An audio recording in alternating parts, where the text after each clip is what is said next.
The roadmap and strategies for the actualization of Nigeria's sustainable development goals for 2030, as well as the country's interest in local and global issues of the day. These are the critical elements of Nigeria's agenda at the 72nd regular session of the United Nations General Assembly, UNGA.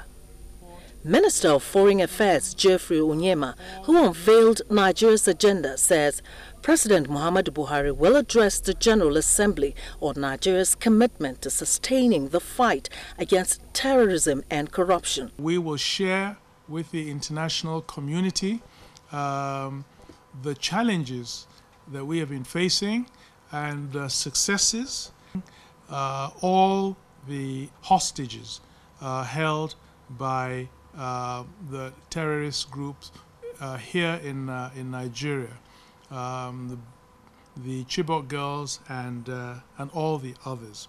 And that's still a priority for this government. On the illicit financial flow of funds, the international community has bought into that, and we will now be pushing to actualize that. You'll recall that Mr. President has been named as the champion under the African Union theme for next year on corruption.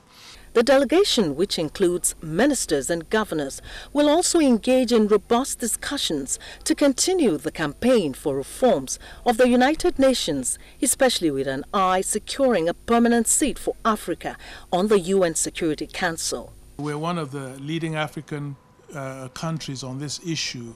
We believe, for instance, that the Security Council should be reformed. Of course, Nigeria remains ready to serve as one of the 2 African countries that we want seats for on the Council. The 72nd regular session of the United Nations General Assembly has the theme focusing on people, striving for peace and decent life for a sustainable planet. From the Ministry of Foreign Affairs, Abuja, Joy Usiago, NTA News.